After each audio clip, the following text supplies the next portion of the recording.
Fair enough. Thank you very much. So hi, my name is Sidford. I'm a grad student at MIT and currently a fellow here for the semester. And I'll be talking about a faster algorithm for linear programming and the maximum flow problem, part 2.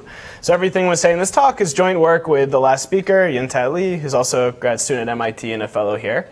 So I'm going to pick up, this talk is going to pick up more or less where Yin-Tat's left off, but don't worry if you missed the last talk or had enough sugar in between sessions that you forgot everything. I'll recap things as you need them. So in the last talk, Yin-Tat talked about different algorithms for linear programming, in particular interior point methods, and went over sort of how you could analyze the convergence rate of interior point schemes, how good these different interior point schemes were in their convergence rate, and what very, very broadly what their asymptotic running time was. Like, were they polynomial or did they require solving linear programs as a subroutine? What I'm going to focus on in this talk is how to really bring, and he also presented how to get the first polynomial time convergent interior point scheme that matched sort of the best known existential results we had for such schemes. What I'm going to focus on in this talk is how to get the same sort of convergence rate, but keep the cost of the iterations down. And when I say keep them down, I mean have them on the order of magnitude of basically the cheapest iteration interior point methods that we have. So I'll motivate exactly what that is, why this is a good model for solving linear programming and analyzing running times. I'll show how we get a good running time in that model, and I'll go over some of the applications and actual running times for linear programming with that. But just quick recap, we're talking about the same problem as the last talk. We want to solve an arbitrary linear program. So we have some n variables x, some cost vector c. We want to minimize the inner product of x and c. And we want to do this subject to m linear inequality constraints that are given by some matrix A and some vector B. Again, this is just the dual of a linear program in standard form. It's well known. You can write all linear programs like this. And just, again, to make sure everyone's refreshed after all the sugar, the picture for this, we think of every inequality constraint to find some half space in Rn. Our feasible region is the intersection of these n half spaces. And our goal is to minimize, if you took this intersection on the plane, you get some convex polygon in higher dimensions. We call it a polytope. And our goal is to minimize a linear function over this feasible region. Whenever I draw these for the rest of the talk, I'll always have the cost function pointed straight up. So our goal for the rest of the talk is to find the bottom of this high-dimensional convex body. So as we saw in the last talk, there are many methods for doing this. There's the simplex, where you basically walk around the boundary of the polytope, working towards the bottom. There's the ellipsoid method, where you start with some large convex body that contains the entire polytope. And you keep shrinking it till you contain nothing but the optimal point. And there's interior point methods, which, as the name suggests, and we saw in the last talk, you start with some point in the interior of the polytope, and you iteratively move it towards the bottom. Now, across a broad range of parameters, the fastest algorithms we have are all interior point methods. These are the type of methods that Yin-Tat was talking about in his last talk. And these are the type of methods I'll focus on in this talk. And again, interior point methods, you shouldn't think that they're one optimization algorithm. There isn't like the interior point algorithm. Rather, like many iterative methods for convex optimization, they refer to a broad class of optimization algorithms that essentially turn one difficult optimization problem into a sequence of much simpler optimization problems we can solve. In the last talk, Yin-Tat focused on how many problems do we have to solve in order to solve the linear program. And what I'm going to talk much more about in this talk is how hard are these subproblems and how do I really keep the cost of those subproblems down. So in this lens, let's look at the previous running times. So here I'm listing the previous interior point algorithms. I'm going to list the iteration count. Here I am writing down how many iterations you need to get one more bit of precision in your algorithm. So if you're familiar with the usual L term you keep around in interior point analysis, I'm just dropping that term. And on the right-hand side here is the cost of the actual iterations. So the first proof of an interior point method converging in polynomial time was due to Kamkar. You really need to solve n linear systems? I'll get to it in a sec. No. There should be a quotes there. There should be a quotes there. That or fast matrix multiplication, but I'll say I'll say in a sec. Right. So this is like a rough order of magnitude of the cost of the iterations. I'll go over now what exactly the cost of the iterations of these previous methods are. So first there was the first proof of an interior point method converging in polynomial time was due to Karmakar in 1984, gave an O of m iteration algorithm where the cost of every iteration was on the order of magnitude of solving a linear system. This was improved by Renegar in 1986, who got a square root m iteration algorithm where the cost is roughly the same running time. And here, when I say solve a linear system, I don't mean some arbitrary massive linear system. I mean basically the computational bottleneck in every iteration of these algorithms was doing a projection onto the image of some rescaling of A. Or if you prefer to think about regression problems, you think we just had some diagonal scaling matrix D, and we wanted to solve a regression problem in DA. And that was the computational bottleneck in every iteration. However, the number of constraints in general can be much, much larger than the number of variables. So there are these breakthrough results of Vaidya showing that you can get faster convergence rate. You can get convergence rates that depend better on the number of variables rather than the number of constraints if you don't mind spending a bit more per your iterations. So here I wrote solving n or m linear systems. Really, the computational bottleneck was something like either computing a projection matrix or its diagonal. If you do all the right optimizations, you can think of the complexity of them as the complexity of computing the diagonal of a projection matrix involving A. Or basically exactly computing the leverage scores of every row of A under some sort of reweighting. So you could do this by solving m linear systems or solving n linear systems. You could also do this by fast matrix multiplication. But in general, for an arbitrary linear system, this could be much slower than this.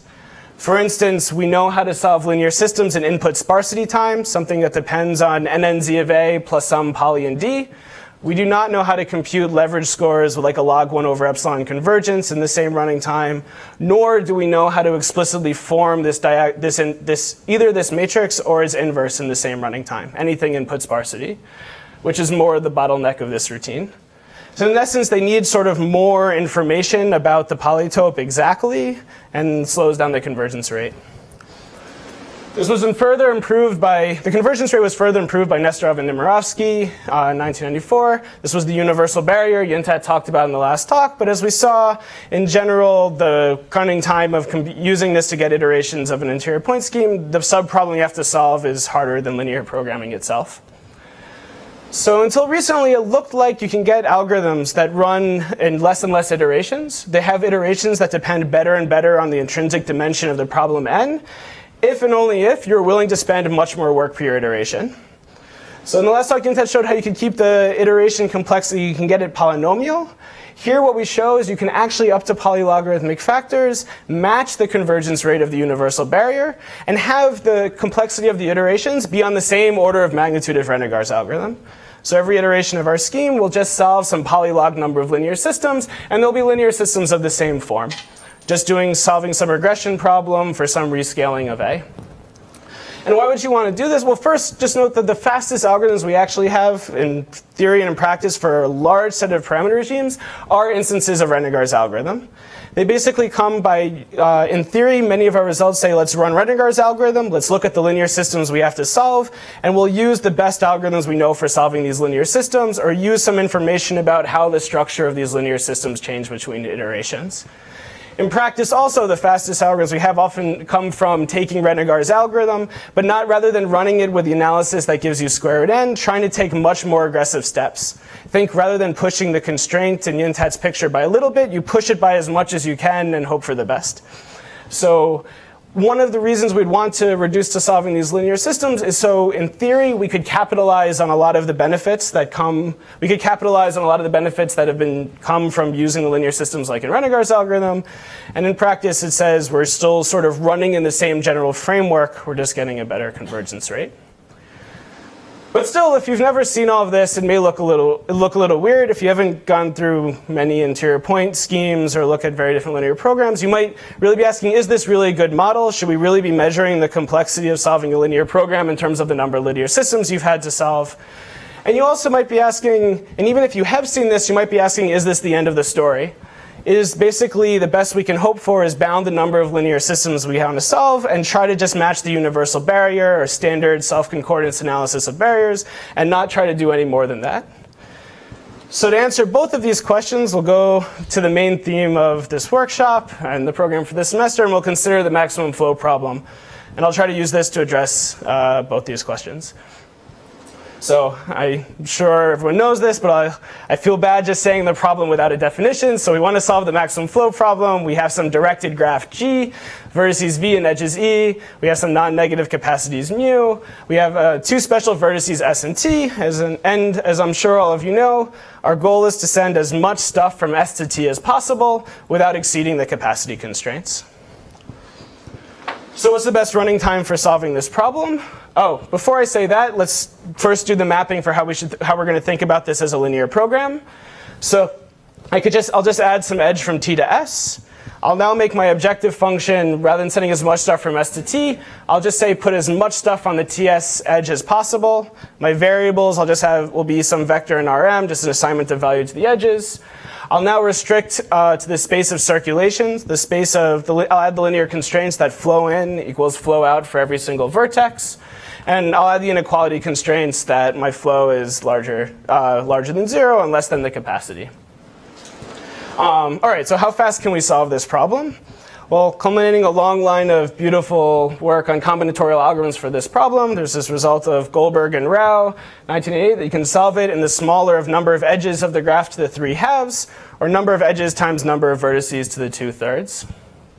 All right, now how does this compare to if we just try to use linear programming to solve the problem? How does it compare to these interior point schemes? Well, if we just apply Renegar's result to this linear program, it's pretty immediate to show you can solve it in square root number of edges in the iterations. And moreover, if you look at these linear systems you have to solve, you're solving some regression problem, and this is just the incidence matrix of a graph. So the the bottleneck in every iteration of Renegar's algorithm is solving some Laplacian system. So we can use this beautiful, very powerful result of Spielman and Tang in 2004 that we can solve every one of these systems in nearly linear time. So if you just put these two things together, as Deitch and Spielman did in 2008 on a paper that achieved some other cool results along the way, shows that at least for the case of sparse graphs, just standard interior point analysis with the right linear system solver in every iteration gives you an algorithm that matches the asymptotic running time of Goldberg-Rao, at least in the regime of sparse graphs, up to polylogarithmic factors. Also, very excitingly, as we heard earlier in the week, Alexander Madry just very recently showed there's a modification of an interior point scheme that you can use in the case of unit capacity graphs to get an algorithm whose running time is number of edges to the 10�7. So it's faster in the case of sparse graphs. And what I'll discuss a bit in this talk is we show that there's a modification of our interior point scheme that we can apply to this linear program that will get a similar square root number of edges to square root number of vertices improvement. So we'll show that we can get an interior point scheme that converges in square root number of vertices iterations. We'll still be solving a polylog number of similar linear systems in every iteration, and we'll get the answer in number of edges times square root number of vertices, which will be faster in the case of dense graphs. I want to note here that we won't get this by doing some special combinatorial algorithm for maximum flow or doing much combinatorial analysis for maximum flow. Rather, we're just going to show for this slightly broader class of linear programs, if I take the dual of my linear program in standard form, but add two-sided inequality constraints rather than the typical one-sided y is bigger than 0. So if this was just y bigger than 0, this would be standard form. I'll add the two-sided constraints. We'll show that this linear program, even though there's m variables and m inequality constraints, and the only thing that's n is the number of linear inequality constraints, even though neither this problem nor its dual is n-dimensional, nevertheless, you can still solve this in square root number of vertices iterations. But because we'll get it, and then those iterations, the linear systems you solve will just be Laplacian systems, so we'll get the running time. But since we get this just by showing you can solve this problem in general, whether C is just simply putting one unit on S to T or an arbitrary cost function doesn't really make any difference in our analysis as long as the numbers aren't too big. So we'll get the same running time for solving minimum cost flow for free, or moreover, solving basically everything that Deitch and Spielman showed how to solve in their paper in 2008. The other thing I want to note about this isn't a direct corollary of the previous result. Moreover, if you tried to just use the universal barrier to solve this linear program, you would not get and apply the standard analysis, you would not get a square root number of vertices convergent algorithm. Moreover, you can show that if you try to make a barrier for this domain, there doesn't exist a barrier whose self-concordance is m. So in some sense, this algorithm is converging at a rate that's better than the standard theory of interior point. So, which I take as at least exciting times that between this and Munger's result to suggest that some of the classical reasons we had for thinking what exactly are the limits of interior point schemes don't always hold.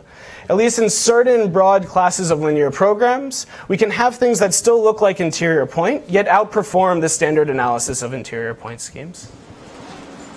All right. So that's about all I'm going to say for maximum flow till probably the end of the talk. The rest of it, I'm going to try to give basically a proof by picture of our algorithm. I'll really briefly review where Yintat left us off in terms of getting fast convergence rates for interior point schemes. I'll say why, and then I'll walk through a sequence of why we might hope for a faster running time, or what the bottleneck is to a faster running time, and how we get through the technical barriers to keep bringing the running time of each iteration down. And then as I have time for the end, I'll talk about some applications and extensions. So I'll discuss a little bit what had to change to get the same convergence rate for the maximum flow problem. And I'll go over what the running time is if we use different types of linear system solvers, or we use some of these tricks that are typically used to get faster convergence rates out of Renegar's algorithm. So that's the plan. Any questions before I dive into our scheme?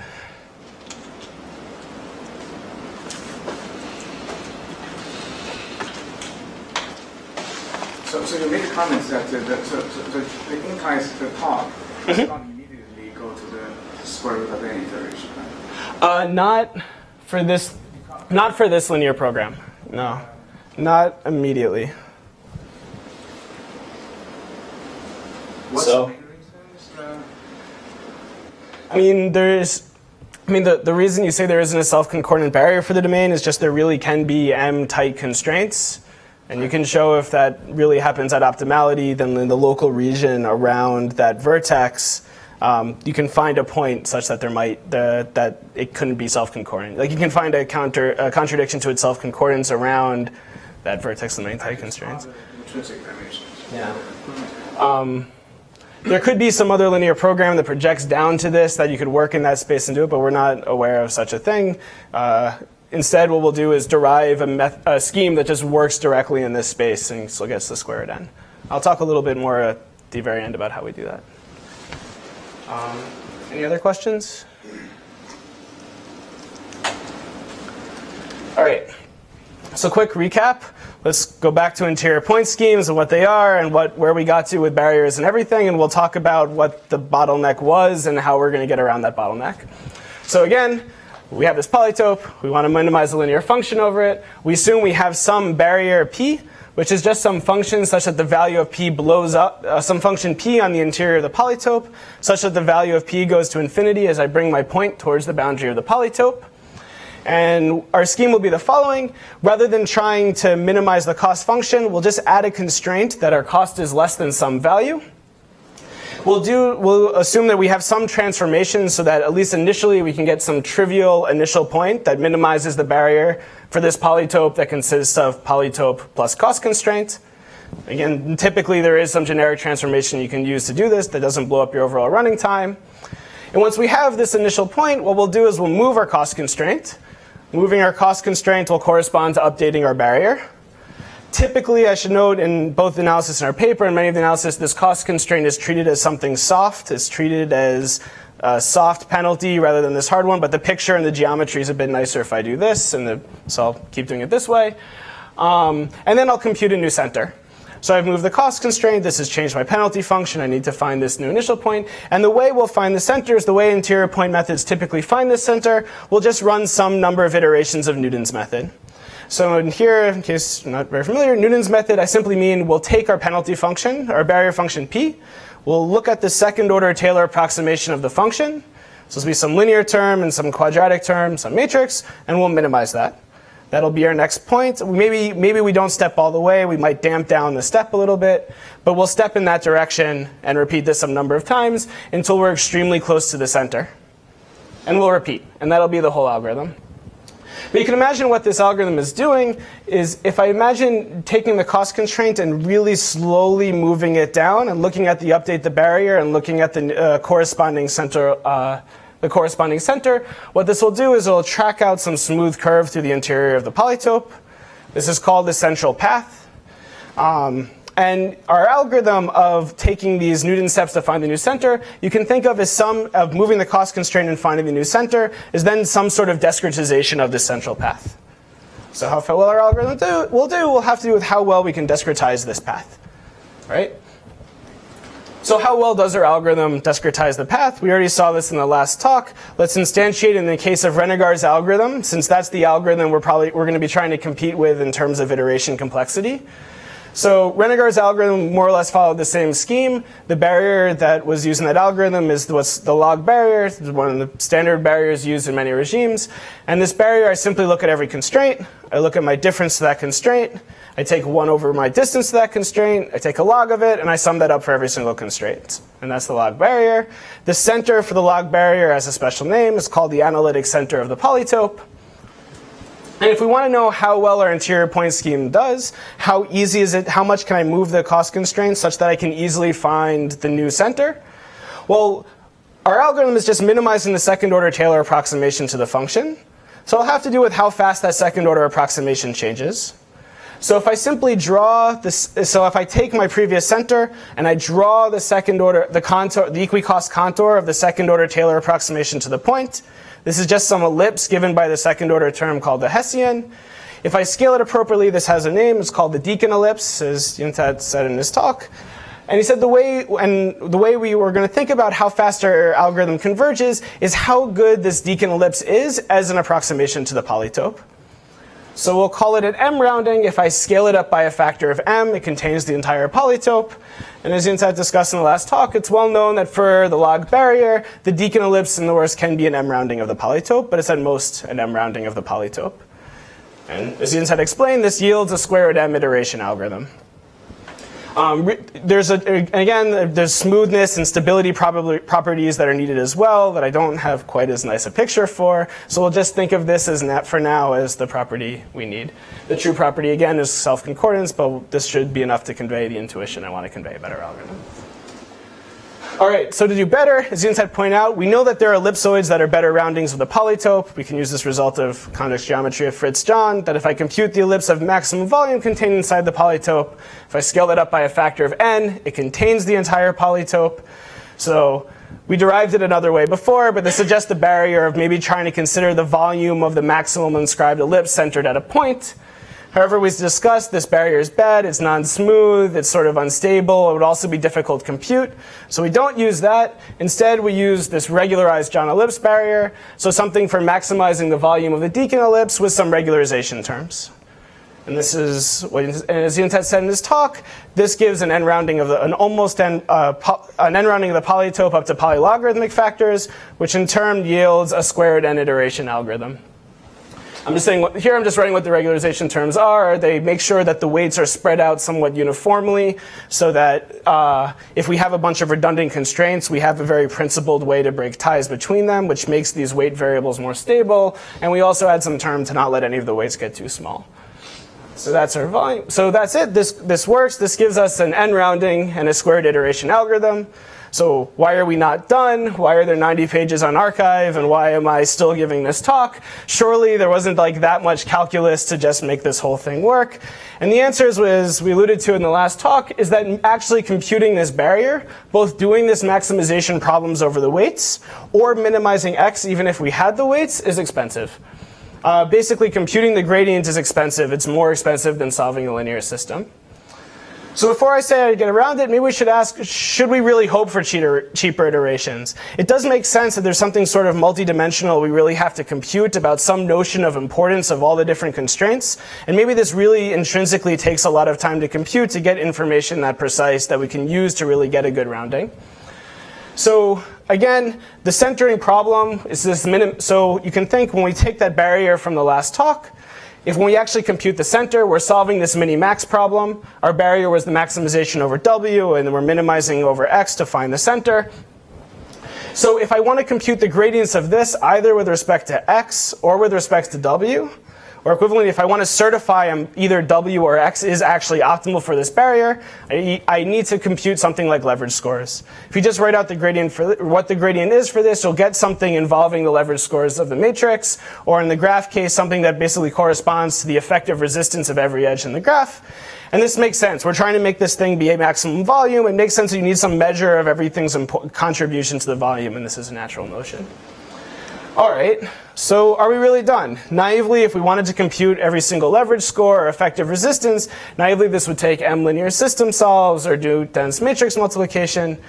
But as we've seen in many other talks in this workshop and many other things in this program, we know how to compute these things approximately very efficiently. So we can use this clever trick of Spiel and Srivastava in 2008 that what we're computing here is the diagonal entries of some projection matrix. So if I want the diagonal entry of a projection matrix, since the projection matrix times itself is itself, some diagonal entry is the same thing as just the L2 norm of a row or a column. So what I can do is I could just project the entire matrix onto some low-dimensional space. I could just pick some JL transformation.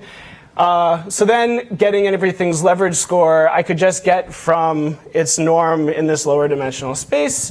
So basically, I could just pick a JL matrix, multiply from the left, and I can get every leverage score approximately up to poly epsilon, while only solving a polylog number of linear systems. All I needed to do was multiply a polylog number of vectors from the left. So this was just solving some polylog number of linear systems. All right, so this is good. This says we can get these leverage scores approximately, so at least we can get access to this information that would certify that we're close to having this maximum volume ellipse that you want. This seems like we're on the right track. But for anyone that's done a bunch of analysis of interior point methods or tried to prove they work, this should be extremely dubious what I just said. In general, interior point methods or Newton's method doesn't tolerate that kind of error in your gradient. It's not good enough just to have multiplicative approximation. If you only have multiplicative approximations to every coordinate of the gradient, in some sense you maybe shouldn't hope for getting something much more than a multiplicative approximation to the point you're trying to go for without spending without having many iterations. Like you won't get a log 1 over epsilon type convergence. And this is problematic because if we want to actually do our interior point scheme and get that square root, we really need to be very close to the center, or some sort of center if we're going to try to get that square root of the volume. So we need to find some way to get very close to the center, and getting just this approximate notion of the leverage scores wouldn't be enough. Moreover, really the gradient is the matrix applied to leverage score, so things would get distorted even more. So we need some way to get a more precise estimate of the gradient so we can really center well with respect to something. And again, so you can note, there might be this, what I just said might sound a little confusing because it is true that multiplicative approximations to the Hessian are just fine. If I want to run Newton's method, I only need to get some spectral approximation to the second order term. That I don't need to know too well. But if I really want to minimize it precisely, like get some sort of linear convergence, in general, I don't know how to do that without having the gradient pretty precisely. I mean, since you're driving the norm to zero, isn't a multiplicative approximation pretty okay because you're multiplying by 0 or something? Yeah, so if it's exactly at, well, the other big problem here is you're taking these approximate leverage scores and applying the matrix A to them, which will distort everything even more. So yeah, you could maybe hope to certify if something's not there at all, but then if you're trying to really get closer, it would be a Through A. Yeah? But it's the A that's causing the problem. That's causing... Your first intuition about a derivative, I mean, if you could drive it to 0, multiplicative approximations. Isn't there also... No, but if I'm going to do it in Newton's method, I'm then going to transform everything with some Hessian also. So there can maybe be... I could think of ways pretty easily to get like poly epsilons, but to get the log 1 over epsilon convergence out of it. Isn't there... A bunch of my intuition is definitely for this problem in specific. I haven't tried to make that into too rigorous. Okay. Wait, so don't you also have a problem where you're defining this as this minimax process, and you need to, and like sort of at each step of like verifying a minimax thing or something, you need to compute leverage scores. And if those leverage scores are approximate, that also could make your solution, even if those leverage scores are multiplicative approximations, that's no guarantee that your solution will be anything like a multiplicative approximation either, right? Yeah. So that's another issue. We'd have to devise a scheme for that, and I'd be a little worried about trying to get really, really close. But moreover, we don't even have exactly a multiplicative approximation to the gradient. I believe multiplicative approximations aren't good. I just am trying to figure out all the Yeah. reasons. So, yeah, if you want it to be even more scary, you're applying some matrix to it also. So that might not be in a space such that you can easily reason about how that gets distorted. Anything else? Is that also what you said? Huh? Is that also what you Yeah, said? I think you were saying similar. Well, I was thinking, like, I mean, if you're doing this, if you're iteratively approximating the min of that or something,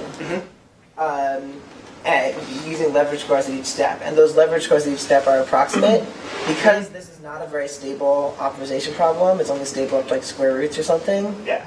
Well, you'd have to prove. Drastically off, even if you had pretty good approximate leverage scores at each step. Yeah. So you'd have to. I guess it depends on the stability in some sense. I have to be a little careful in the response, because at some point we will do exactly this. We will compute some gradient multiplicatively and show that's okay to get my point multiplicatively. But this will come from not applying another, like working in a space where multiplicative errors are okay. But that requires proof. It requires some stability of the actual thing you're solving. So we will do something like that, and yeah, it doesn't hold here as far as I know now, but if it did, it would be cool. It would simplify a lot of things. All right. Anything else? All right, so what are we going to do about this? So let's go back to the drawing board. Let's go back to the thing that we know we can compute the gradient of. Let's go back to like our benchmark for efficient iterations. Let's look at the log barrier. And try to see if we can take our intuition about what just happened to construct a way to manipulate the log barrier to have it have the right properties. So this is our thing that has cheap iterations. And let's think again, like, what was really wrong with the log barrier? Why does it depend on m versus n? And as Jens had alluded to, the problem is really that the log barrier isn't invariant in any sense under the representation of the polytope. Basically, in the choice of how to give the polytope, I could repeat a constraint a number of times. That would repeat some log barrier term. This would really then increase the force of the barrier in some direction. And it's not too hard to see, this would really perturb the central path.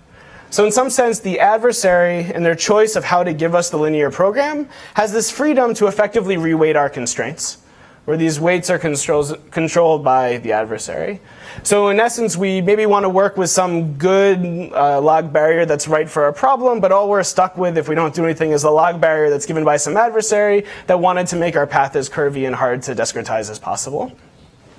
But this suggests naturally what you should do. If the problem is the adversary is the freedom of this parameter to mess you up, you should optimize over that freedom to try to undo the adversary. So we can push that, so we could try to push back to the other path. So what we're going to try to do is work in this space of weights to make it so that our weighted log barrier always locally has the right properties so that we can still get this end convergence rate. We'll use this result of the other barrier, sort of an existence result that there is some nice object, and try to push in a way that we can still access it from this space where we can at least optimize something precisely. So to be a little more specific, you can think every single weight induces some different central path through the polytope. I could have run my algorithm with some different choice of weights. This would be some different path. And for every one of these paths, for every choice of weights, I really can minimize this approximately. I still have cheap iterations for the weighted log barrier. The problem is with the wrong choice of rates, it might not represent the space locally the right way. So we'll try to take all the intuition about how we can make good barriers before to find a way to iteratively and maintain the invariant that we always have good weights. This thing we call pathfinding, because we're always going to be trying to find a better path or switch the central path we're on. But right here, I want to note that this is not like necessarily our idea. It's an old idea that's been around for a while. Even some of the original papers of Vaidya's had references to weighted log barrier. It's occurred in other places in the interior point literature. And I should also point out that Madri's paper, Getting Faster Max Flow, is also picking weights on the central path.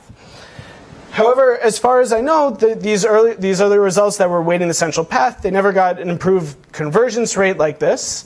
And Madri's algorithm for perturbing the weights, every time, if you're at some point here, and you change the weights to go to some path, you'll no longer be on the central path, and you'll have to get there, and it might be expensive to get there, or if you really move it, it might be difficult to reason about what happens, of how much you maintain the invariance. So in Madri's paper, he couples many of the modifications to the weights to actual perturbations of the polytope to make it easier to argue what's going on. So This poses some challenges to not do that, so we're going to try to have a sequence of changes in weights so we can maintain the invariance that we want, namely that our Deacon ellipse is a good rounding of the polytope. And we're going to try to do that while still being able to center with respect to something. But why should this work? Why should our intuition about this other barrier that work carry over to here? But, well, the answer was in the last talk. So the John ellipse, if I look at the ellipse of maximum volume, in fact, it's not too hard to show that it's, for a polytope at least, it's always realizable as the Deacon ellipse of the dot log barrier.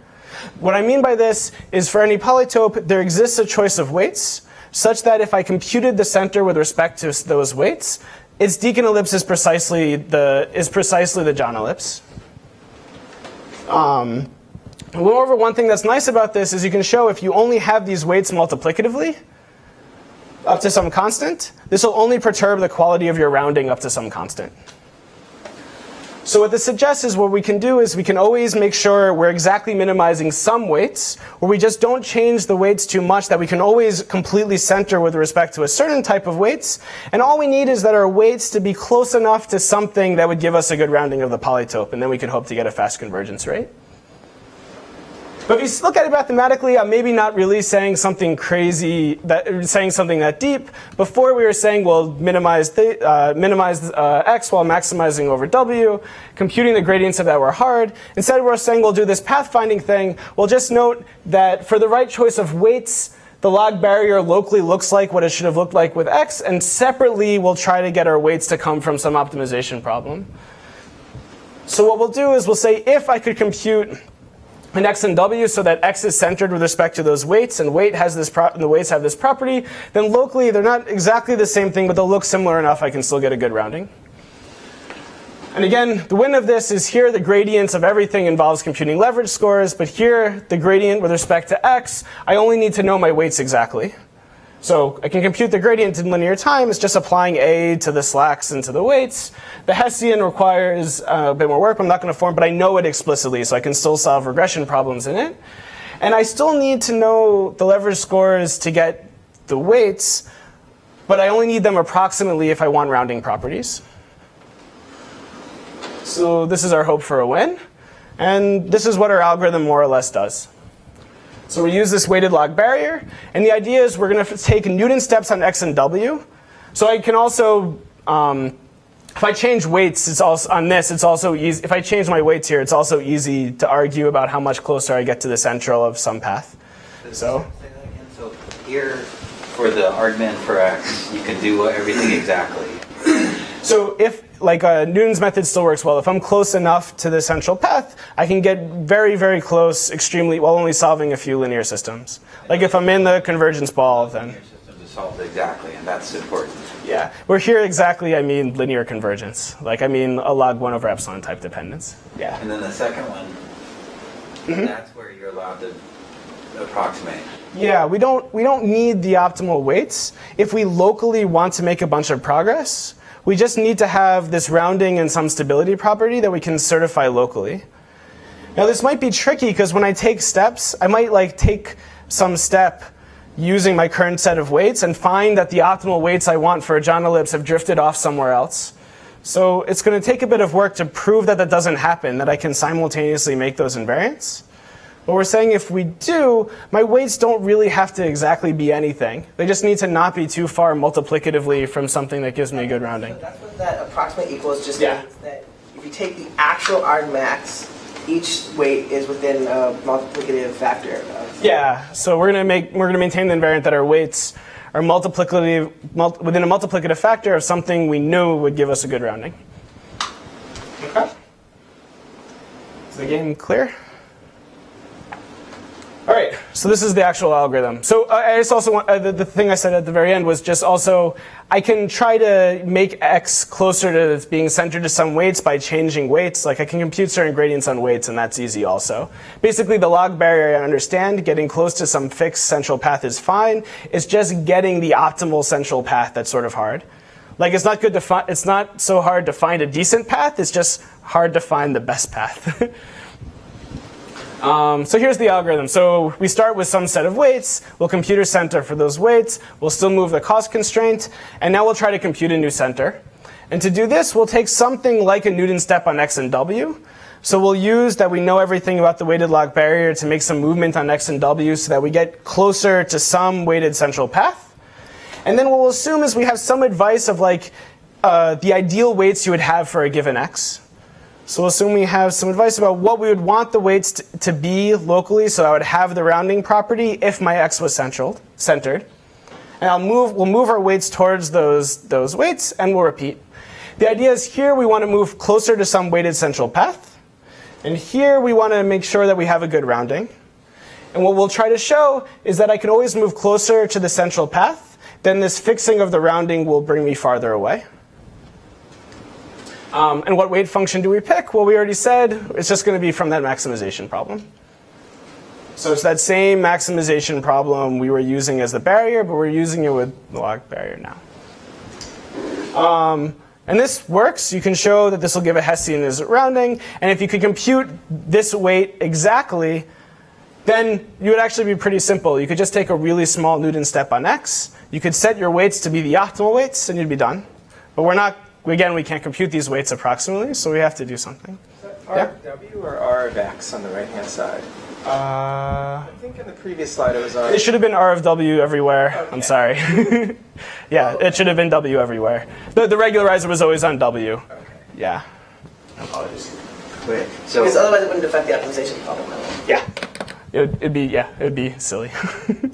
what is so you have x, and you compute the weight function exactly. You say then in that case it's easy because why even if you can compute it exactly, the move to the weight function doesn't put you far away, and the So you can prove it. Okay, So but huh?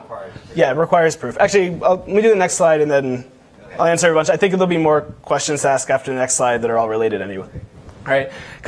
And basically because I think what I said just sounds like magic. I just said sort of you can treat them as separate and everything's easier. And that's not quite true. The analysis gets quite tricky.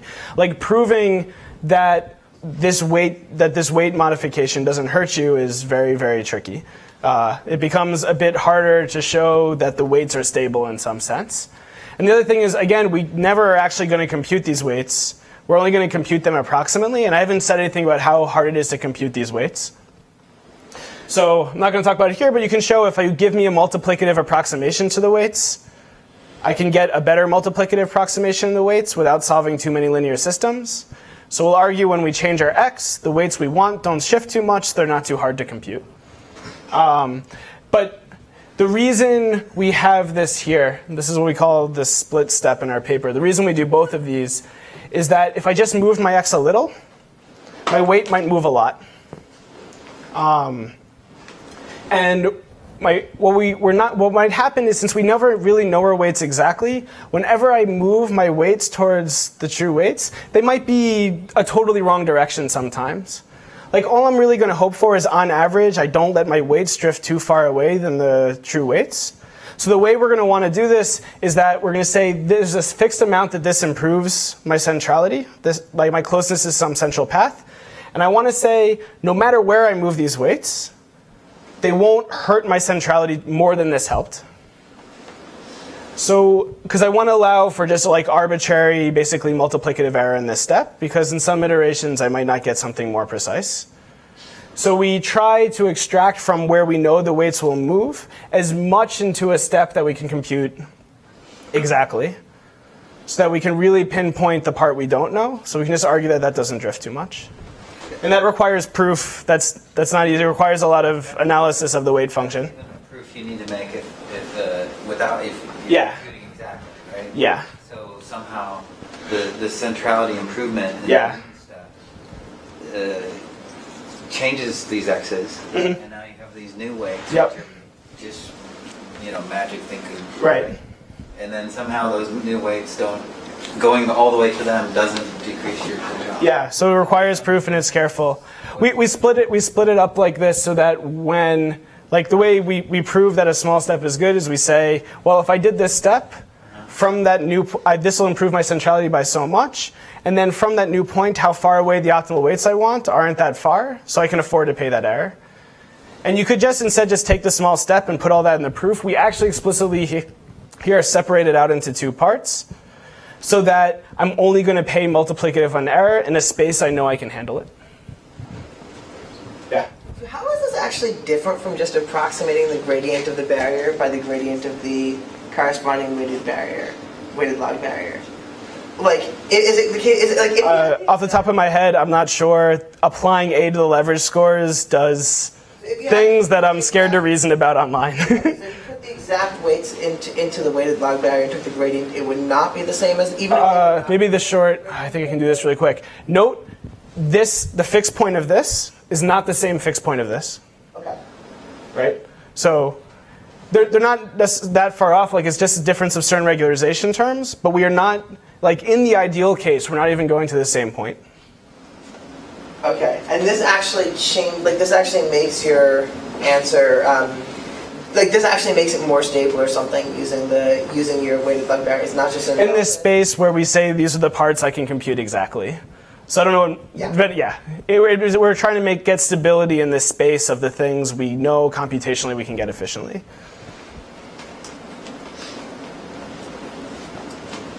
Like, we're trying to map everything as much as we can into the weighted log barrier space where we know everything exactly, so we can really pinpoint where our error in the leverage scores will mess us up.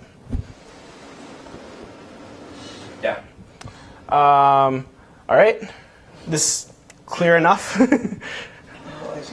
right. So, okay, but we're still not totally done. So all we've said is we know that, well, if we do these steps, we just know our true weights don't drift too much.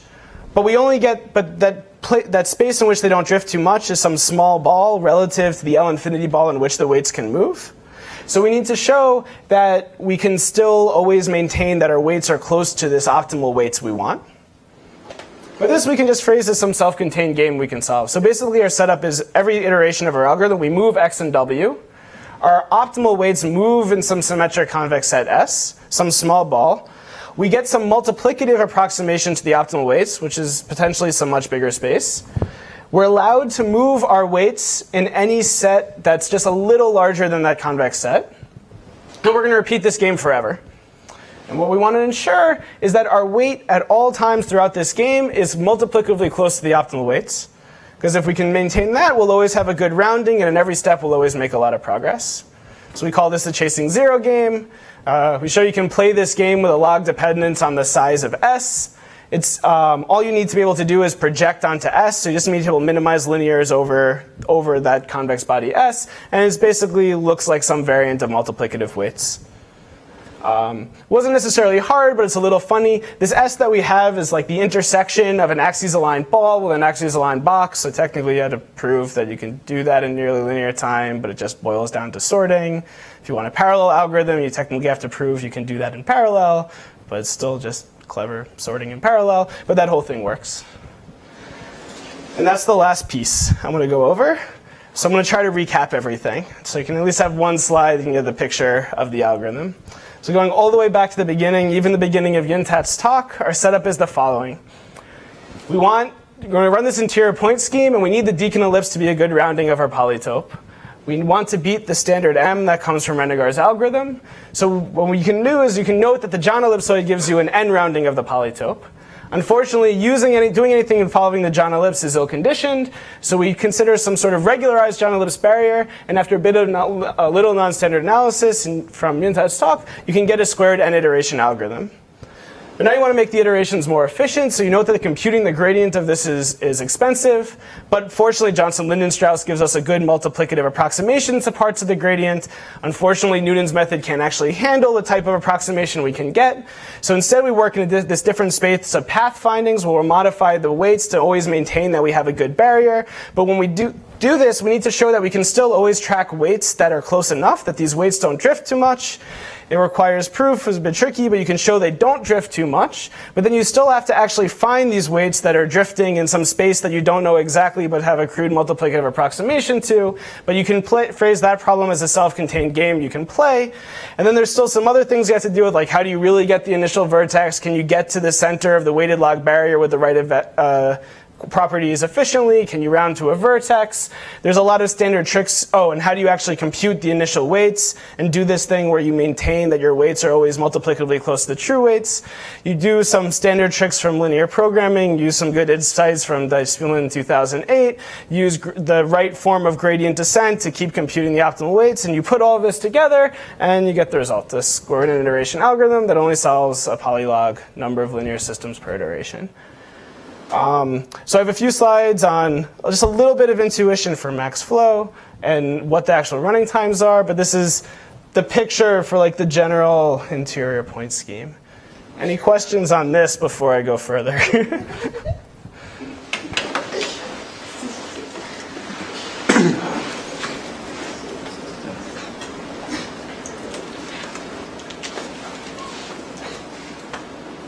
How much time do I have? Like 5 minutes? 10 minutes? Yeah. Okay. All right. Yeah, maybe 10 minutes because we started 3 minutes late. All right. Well, see what questions I get asked. All right. So let's go all the way back to the beginning and our motivation for this model. Let's look at the maximum flow problem. So again, this was our problem. We want to minimize this linear cost function over the space of circulation subject to some capacity constraints. Or more generally, what we want to do is solve a linear program given by n linear inequality constraints with m linear inequality constraints on both sides. And again, the problem is there really could be m-tight constraints. Neither this problem nor its dual is n-dimensional. So we would want to get a squared n iteration algorithm, but there's no self-concordant barrier to do this, so what are we going to do? So first I want to say why you might hope that these barriers aren't really barriers at all. This is sort of fuzzy intuition, but first, the picture you might have is that, well, the local geometry is not that different. In all of these algorithms, when you run interior points on any of this, typically you're symmetrizing your domain as you go anyway. Like all of these barriers are typically, once you have your central point, you're looking at some ellipse that's symmetric around that point. So you would hope in some sense you're never really looking at both constraints at the same time. They never both completely perturbing your geometry that much. So you would hope that locally it still only looks like you're dealing with one side. And if this was one-sided, then the dual is n-dimensional. We knew how to solve that problem. So you can argue that while this is really an issue for the standard analysis of self-concordant barriers, maybe it really isn't a problem for getting this convergence rate. The other thing you might think is that really what our algorithm is showing is if you have a bunch of simple constraints, and they're of some form, and they sort of don't interact in a certain way, that there's a sense you're not really sparsifying the constraints, but you're sparsifying the effect of those constraints. You can always find a reweighting of these constraints that don't really contribute too much force or perturb you too much. So you could hope that we could still have barriers, one self-concordant barriers for every one of these two-sided constraints on the xi, and find the right way to modify them so it always looks like you're in some n-dimensional space. But this is just fuzzy intuition. So what we actually do is first we work out a dual algorithm to the algorithm we had. A bunch of the degeneracies switch. Some of these things that were hard to show stability of before, like how much the weights can shift, becomes much easier. Other things like how bounding the size of your ellipse in L infinity gets a bit trickier. But to deal with that, we just show that you can really keep track of L infinity changes explicitly. Note a special case of this I'm solving where A is the empty set. A is just nothing. So in some sense, any algorithm we give needs to understand that you can minimize over an unconstrained box in constant time. So our analysis more or less explicitly keeps track of this thing. Really explicitly keeps track of certain steps of what they do in L infinity norm. And finally, we actually treat every one of these barriers abstractly. For this, we were motivated by, there was some previous work on showing how you can get certain good barriers for two-sided intervals. And how then in certain cases you can make them not, you can make nice interior point methods that deal with them directly. Unfortunately, we couldn't at the time show we could use any of those barriers, so we made some new barrier. We called it trigonometric barrier. It's like log cosine, which was kind of funny. So you put all those together and you can get it all to work out. So you get a squared iteration algorithm for this problem. In the end, it gives you a number of edges, squared number of vertices. Algorithm for maximum flow and minimum cost flow. All right, I've just 3 more slides, or maybe a little more than that. So first, okay, so now I've said all this. What is the running time for solving a general linear program? I've somehow not had to say that anywhere. And I wanted to restrict to this linear system solving oracle because I feel like as the maximum flow problem shows, your running time, you should really often think about the structure of your problem for how you want to implement these iterations. But let's just say all we know is the number of non-zero entries. For fun, let's say, and because I do think the running times matter a little bit more than I'm maybe leading on, let's see what the running times are if all I know is m, n, and the number of non-zero entries in the matrix A. So what did we need to do in every iteration? We just needed to solve some linear system involving A. So we just needed this for some positive diagonal matrix D. This was the second order term that we had to solve. So solving, doing our Newton steps was just applying the inverse of this to some vector. But if I just had some matrix H that was close to this matrix, well, then I could inverse this matrix, and this is just a d by d matrix, n by n matrix. So I could invert this in n to the omega time. So as long as I had some sort of, I could efficiently get some more compact representation, this matrix would be done. But fortunately, we can use these input sparsity time algorithms. We could use them to solve this directly. We can also use them to form this approximation to this matrix. So once you have that, then your iteration complexity is just n to the mega. So putting the whole thing together, even in Renegar's result, you could just get an nnz of a plus n to the mega squared n iteration algorithm. In our algorithm, you can do the same thing. So you get nnz of a plus n to the mega squared n. One of the other fun things you can do with the running time, and my understanding is this has been around even since Karmakar's first papers on interior point methods, is that you can note that in every iteration of these interior point schemes, your slacks don't change too much on average. Your distance to all the constraints, if I look, their change is multiplicatively bounded in L2. What I mean by this is suppose you take an iteration of an interior point scheme, and your distance to one of the constraint doubles, or halves, then halves, I guess. If one of the distance, one of the constraint halves, then basically all the other constraints, your distances won't change at all. And so so this means is on average, the changes to the linear systems you're solving are low rank. So there's a whole bunch of tricks you can do for maintaining an approximate inverse and using it as a preconditioner for the true inverse by noting how they're low rank on average.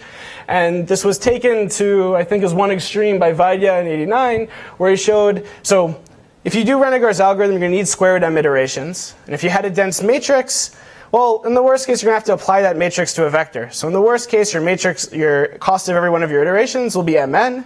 You'll need square root m iterations. And he showed if you can use all this machinery, you can actually make that the total cost of your algorithm in the worst case. So you can make it that the average cost of linear systems is no more than the cost of applying your matrix A in the case that it's dense.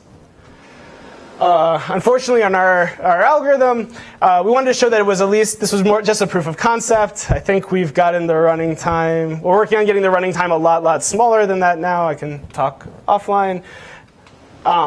But we wanted a proof of concept that it was at least amenable to the same sort of tricks. But if you actually take our algorithm, the multiplicative changes in the slacks are larger on average.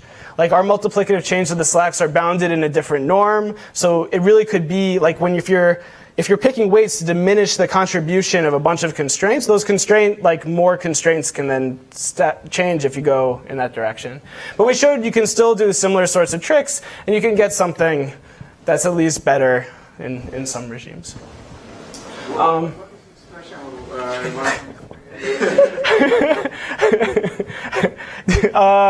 Really, the thing we have is some term that's about this long of like picking 2 or 3 parameters. There's like a few knobs you can turn. Yeah, so there's our real running time, as we have it in that paper, is there's a bunch of knobs you can turn. And really, the best running time is by turning all those knobs. This was, I think, Yuntat, correct me if it's something else. It's from tuning those knobs to just get something that's strictly better than this. Could you plausibly get mn to the 1.5 or not? Yeah, so we have something in the works. We'll see. I don't want to claim at the moment. I'll be happy to talk to you more about it offline. Yeah. Any other questions? So I think the answer is yes. Strongly think the answer is yes.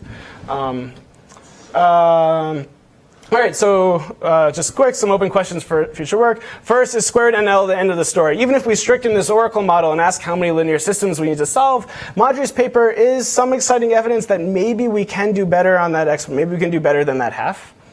We can also ask, can we get better interior point methods if we use more structure? Maybe counting how many linear systems we solve is not the best oracle model for trying to get fast running times for linear programs. Maybe there's substructure we can use or new combinatorial primitives we can build in certain regimes.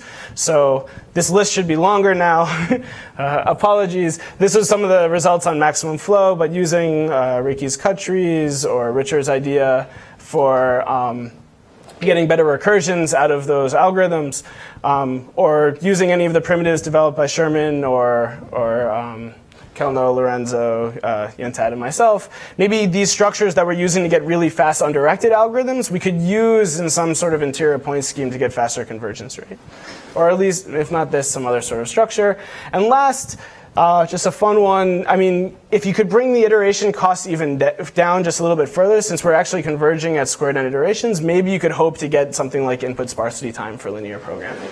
This would require some notion of sublinear time per iteration, but who knows? Things are changing by not too much on average if you do it right. Anyway, that's that. Thank you very much. Yeah.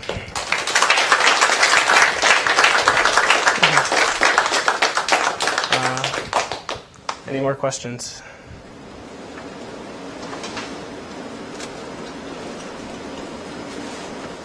Did you draw the animation on the last slide by hand or write a computer program? Yentat programmed it. What algorithm is this actually running? Okay. No, what algorithm? Yeah, it's running out also. Okay, cool.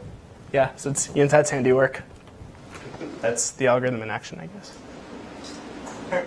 That's the John Ellipse side or something? Yeah, Or approximate John Ellipse, I think. Yeah. So, thanks.